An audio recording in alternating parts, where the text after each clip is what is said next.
আসসালামু আলাইকুম ওয়া রাহমাতুল্লাহি ওয়া বারাকাতুহু। প্রিয় দর্শক, আমি কিছু কথা বলছি প্রবাসীর ভাইদের জন্য। আমার প্রবাসী ভাইয়েরা দিনরাত 24 ঘন্টা খাটিয়ে প্রবাসে থাকিয়া তাদের কোনো মূল্যায়ন দেয় না এই বাংলাদেশ সরকারে। কারণ হলো, তারা যদি কোনো একটা এয়ারপোর্টে কোনো একটা জিনিস নিয়ে আসে, সামান নিয়ে আসে, তাইলে বাদা বলে যে খুলো খুলো খুলো। হ্যাঁ, খুলে দেখতে হবে কেন? আমার এইটা কথা।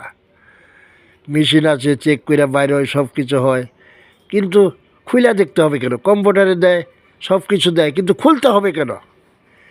এই জিনিসটা আমি ব্যথায় ভরা।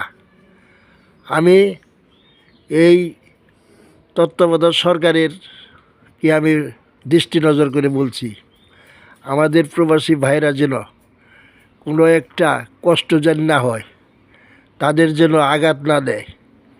তারা বাপের জমি টমি বিক্রি করে তারপরে যায় বিদেশ থেকে তারা যা কিছু নিয়ে আসে, এয়ারপোর্টে থেকে নিবার জন্য খালু খালু করে যে ওর জিনিস আমি নিয়ে যাম। কেন এত লোভ? কেন পরের উপরে এত লোভ হবে কেন?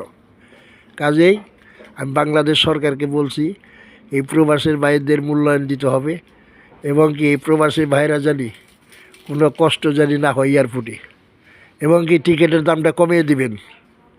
আশা করি আমার ভিডিওটা ভালো লাগলে ভাইরা সবাই শেয়ার করবেন, লাইক দিবেন, কমেন্ট করবেন। ইনশাল্লাহ। খুদা হাফেজ।